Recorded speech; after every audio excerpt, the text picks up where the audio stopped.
Everyone. I am delighted to introduce again Daniel Stanford. You'll remember that he was our kickoff speaker on AI at our Faculty and Staff Institute in August and had a really positive response. He's been creating innovative faculty development and online learning programs since 2003, and his work has received awards from various professional organizations. In January 2023, he established an online community to foster collaboration around emerging uses of AI in education. So he's been a leader in this conversation at the national level, and for people like us and CAT, he's been a leader in this conversation since the very beginning. Daniel holds an MFA in interactive design from the Savannah College of Art and Design, and he currently teaches courses in user experience design and works as a faculty developer and instructional technology consultant, and he's based in Atlanta. And so we're just so excited to have you with us again. I don't want to eat up any more of your time, but we're all giving you a muted clap. Yay! Thanks, Daniel. Thanks, everyone. I'm so excited to be here with y'all today, even if I couldn't be there in person. But hopefully, this maybe broadens our reach and we can engage a little bit with everyone in the same spot virtually. So I'm just going to start sharing my screen and dive right in because I've got a lot of ground to cover.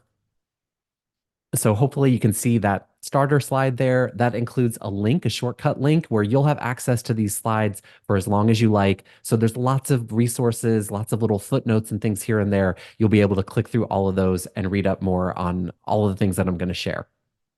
So when we were getting settled in, some folks were already talking about their own ethical concerns. And right away, we talked a bit about plagiarism and AI detectors and whatnot. And when I was putting this together, I thought I might try to tackle some ethical topics that are maybe not getting as much attention right now. So I promise we will have time to discuss your ethical concerns. And if we want to focus on plagiarism and AI detection, I'm happy to chat about that. But for the first few sets of slides, first few topics that we'll talk about, these may be things that you haven't heard as much about in terms of current headlines. So let's just jump right in. We're going to spend the first half or so talking about this sort of set of AI ethical issues that I narrowed down to cover today in the short time that we've got. And then we'll think about how that might impact your activities and your assessment design. So this is the short list. I have a bigger list that I'll share with you later that's about double the length. You'll notice that bias is not included on here, and I also don't specifically mention plagiarism. I did talk a bit about bias when I was there in August, and I have additional resources further down in the slide deck on that, some new updated readings and videos you can check out. But again, I'm happy to circle back to that if that's a burning question on people's minds. But today we're going to focus mainly, at the start at least, on data privacy, accuracy or inaccuracies in these AI tools, misinformation, IP rights, and environmental impact. So to start us off, I'm going to paste a question in the chat, a little pop quiz for you. The question is, before you use ChatGPT or Microsoft Copilot, do you have to create an account? So is it true that you do have to create an account and sign in first for these tools, or is it false? You do not have to create an account to interact with them. So feel free to reply in the chat. Okay, so mostly, and you can't cheat off of your neighbor. You have somebody has to be the, oh, okay, Bart is going out on a limb with true. Okay, so mostly false so far. False meaning that you think you don't have to create an account and sign in first. But we have a couple trues. All right, good. So the correct answer to this is technically false. You do not have to create an account to use ChatGPT or Copilot as of right this moment, but this changes. You may have noticed the paywalls and the permissions and all of these processes sometimes change, it seems, from day to day. So I put together a little table for you with the information that I have that's as up to date as, at least as best I could test all of this out. So you'll see a list of tools on the left-hand side. Oh, and thank you, Mark, for putting the link to the putting the link in there right now. And Shamanic was saying, I don't have account and do not have an account. So I'm not sure there if that's a follow-up question, but I'm happy to circle back to that. So in this table, I wanted to note for y'all that as of right now, you can technically go to chat.openai.com and interact with ChatGPT. However, there's certain features if you don't sign in that you're not going to be able to access. So, for example, you're not going to be able to save and share your chat history, and you're not going to be able to toggle this setting in ChatGPT that allows you to prevent what you interact with the system, what you say to the system from being saved and used to train the large language model that they're using. Uh, Similar situation for Copilot. A friend told me recently that when they were in the system interacting with it without logging in, they were limited to 4 interactions before they were prompted to pay. But this system does give you access in Copilot to the latest version, which called sometimes you might hear referred to as GPT-4 or ChatGPT-4. That's what's running under the hood in Copilot. So if you're looking for a way to get the very latest version of ChatGPT without paying for the plus features that cost $20 a month, you can do that through Copilot. And then it's up to you if you want to use it more intensively. You may need to create an account to log in. A third tool I just wanted to point out for y'all is called Perplexity. I'm not sure if everybody's already heard of it, but if you're looking for a tool that's led by a team that's a little more focused on credibility and accuracy and kind of viewing it as sort of a throwback to the way Google used to be in its early days as more of a scholarly tool. From what I've read, the folks behind Perplexity are really looking for inspiration, kind of looking to Google back before it was so ad driven and motivated to bump up search results based on advertising. Now, there's some other tools on the left-hand side here. I don't have time to go over all of the interesting features of these tools, but I have some bonus info here because a lot of times faculty just say to me, which of these tools aren't going to violate my privacy or my students' privacy, or at least which of them have maybe fewer privacy concerns, and which of them do you recommend for specific tasks? So you get a little ethics angle here, but also some bonus info that hopefully is useful as you compare different tools. All right, so let's talk a little bit about hallucinations and inaccuracies. So I'm just going to briefly touch on this because I know Anna Mills was with y'all back in January, was doing a virtual presentation and talked a bit about this. I wanted to share a specific example from my experience. When I tried to get Copilot to create a pie chart for me, I had what I thought was a very simple task. I just had 4 data points about students who are registered with the Access and Disability Services unit at the college where I'm currently working. And the pie charts that I got back just had made up wedges with made up statistics, incorrect rounding, miscellaneous icons in the margins that made no sense. So I decided to just go back to Excel to generate a simple pie chart that looks like the one on the right. So that's what I was hoping for. I just gave it 4 data points and 4 labels for those data points. And I was surprised that such a simple task turned out to be such a hassle in Copilot's image generator feature. Now, this kind of mirrors what Anna talked about back in January when she presented at Xavier, and she was giving examples of these micro lessons. So this was an example from her slide deck, which I promise I checked. There's Creative Commons permissions with attribution and all of that. I think I'm allowed to share this, and Anna won't mind. But she gave an example of asking, for example, how many N's are in the word counter? And ChatGPT got it wrong. Now, full disclosure, I went and tested this the other day and ChatGPT got it right. So maybe it learned from its mistakes. But there are lots of examples online that you can find where folks are pointing out or sharing screenshots of things like this. And the nice thing is you can share this with your students as a way to emphasize the importance of not over relying on these tools or assuming that they're always accurate. Same thing for this example. I like this one because Anna pointed out that you can correct ChatGPT and other AI tools, and sometimes they will just go along with your answer, even though it's wrong. So in this case, Anna was saying, no, no, you're wrong. This number actually rounds up, even though it was 0.333. She forced it to agree with her. So it's kind of like an overly eager intern sometimes, like one that agrees with the boss, even when the boss is wrong. So just keep that in mind. I don't really have a solution to this as an ethical dilemma, but I wanted you to be aware of it and think about how that might inform the way you talk to your students about it. All right, now for our next segment, I have another quick question to make sure you're awake. I'm going to put this in the chat. So, true or false, AI voice clones can already fool voice verification systems at financial institutions. So if someone has, say, 30 seconds of your voice, can they make a clone that can already get around your bank's voice voice password system if it has one? All right, look, we're getting lots of trues. Any skeptics out there? Anyone who thinks we're not there yet?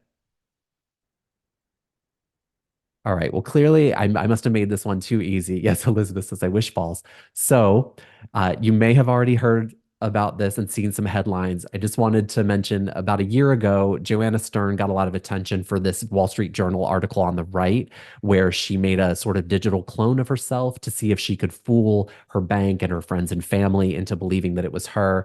This article on the left has gotten a little less attention, but I thought it was interesting because essentially this was somebody who made a clone of his own voice and used it for that electronic voice verification process where you have to say a specific passphrase to get in and then usually it just allows you to get transferred to customer service where they'll give you maybe your past transactions or things like that. I think at this point, most banks are not allowing people to say transfer all your funds to another account with this sort of voice verification process. But it is interesting and a little terrifying that audio cloning, this process of taking relatively short snippets of people's voice recordings and then making a sort of digital duplicate of that can be prompted to say anything with just some text prompting, it is already getting around some systems that we used to think were foolproof, right? That were impossible to perfectly duplicate. So related to that, just a quick question. In the reaction tool in Zoom, can y'all give me a thumbs up if you have seen examples of video deepfakes already? I don't want to spend a ton of time on this if you've already seen them.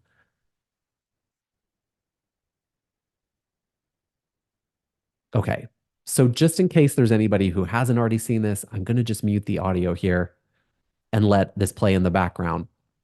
So are y'all able to see the video as it's going by on the screen? So you may have seen headlines from this Tom Cruise deepfake. This was a typical one where there's like a face mapping technology where another actor, so you could think of this like a stunt double, is in place, and then they're mapping the celebrity's face over that person's face. So a lot of folks are familiar with this, but there was like a bad wig involved and some other kind of giveaways that made it sort of easy to spot. But this next one got me as I was rewatching this video. It's about a year old. This Kim Kardashian one, where you had to decide which one was the real and which one was the fake, was interesting because I didn't see a lot of telltale signs of like lip movement quirks or weird facial expressions. So the one on the left was actually the fake there. And then it goes into other examples in this video, like this Boris Johnson one from the UK, and then Mark Zuckerberg. The Mark Zuckerberg one is interesting to me because I think Mark Zuckerberg's facial expressions normally look a little uncanny anyway, right? I mean, there's something kind of robotic whenever Mark Zuckerberg is speaking or testifying somewhere. But you can imagine, with these things on smaller screens, on your phone, or something where the technology has evolved, that it could be very hard to tell what's real and what's fake. So that's all a little terrifying, but just to scare you a little further, I brought in a couple more examples. I don't know if you heard about this fake AI generated image that gave the stock market a little scare a while back. So there was, I think, like a 2 or 3% dip in the stock market temporarily because this image was going viral. That So to the person who's wondering what this has to do with our teaching, that is a great question. We are going to get to that. Hold that thought. So this image, in this case, was used to get people to think that there was an explosion at the Pentagon. You may have also heard of the person in Hong Kong who unfortunately went to a live Zoom meeting. So they were sent an email asked to make this huge transfer from their chief financial officer. And then that person was skeptical. So they said, okay, well, that's fine. Let's jump on a quick Zoom call. And the people in the Zoom call had used some sort of video deepfake technology and audio cloning to actually do a live video meeting like the one we're in right now, where they looked just like this person's coworkers and fooled him into transferring $25 million.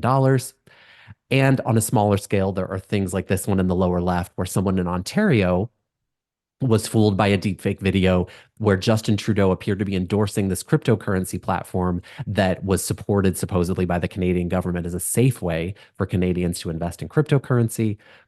So here we go. Thank you for the segue, people in the chat, for how do we bring this into our classroom, right? There's a couple things you might want to ask your students, right? On the kind of higher level in terms of why is this happening? You might say, what would motivate someone to do this, right? There might be obvious things like financial motivators, but also what is destabilizing if these different hoaxes just undermine our faith in established institutions, right? And how might that benefit other countries or bad actors if we all kind of lose faith in journalism or in what we see and hear? More specifically, we might talk to them about how vulnerable people might be exploited by these technologies. We could ask them to debate how governments could regulate this or whether or not they should restrict what can be created and shared with these tools. But most importantly, I think we may want to talk to them about how they can distinguish between credible and non-credible information and what techniques they can use that go beyond stuff that's just like, oh, look out for bad lip synchronization, right? Or something where you can tell because the video is a little glitchy, because that may change very soon. So this brings me to a little plug. As promised in the session description, I had to work the SIFT method in here somewhere. If you haven't heard of SIFT, please talk to your local librarians. I'm sure they will love to have a conversation with you about it. It stands for Stop, Investigate, Find Better Coverage, and Trace Claims. And I have a link here at the bottom of this slide to a great resource from the University of Chicago. Again, I think your local librarians are usually the best starting point for this, but there's lots of good resources online for things like the SIFT method. And this University of Chicago resource also has some other related acronyms that can help students think about cross-checking, verifying claims, and how to tell a good source from a bad source. So I'm just going to pause there for a second, make sure that I'm caught up on the chat. Any questions related to information literacy or questions about what we've covered so far?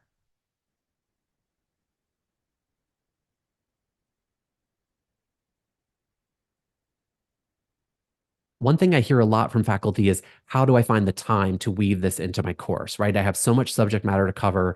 This is all well and good. And I can say that the community college where I'm currently consulting, they have a great team of folks who can either come to your class and give a quick information literacy lesson that could be particularly relevant, especially if you're having students do some sort of research or they need to understand the difference in, say, a popular media source versus a peer-reviewed journal. But they also have resources that they can add to your courses or your course site. So you don't necessarily have to give up class time in order to expose students to some of these resources. And some of the videos on this website that I linked to here from University of Chicago are just like 2 or 3 minutes long and can really help students break this cycle of immediately being manipulated by something emotional in a message and not thinking through, oh, like what this says it's by a nonprofit foundation, but who's actually funding it? And, you know, how do I find out the source of this? All right, I want to talk a little bit about copyright and intellectual property because as an art and design instructor, this is particularly close to my heart. So to start us off, I wanted to ask another true false quiz question. I will reveal the image in just a moment. So the following image, I'm wondering if you all have seen it and whether or not you think that it was granted copyright by the US Copyright Office. So this is an award-winning piece of AI-generated art that won first place in the Colorado State Fair in 2022 and stirred up a bunch of controversy as people debated whether or not it was real art. And then the creator of it filed for copyright protection with the US Copyright Office. So what's your guess? Is it true the Copyright Office did give it copyright? Or is it false? No, it did not get copyright. Ooh, okay. This one we've got some debate, a few different takes.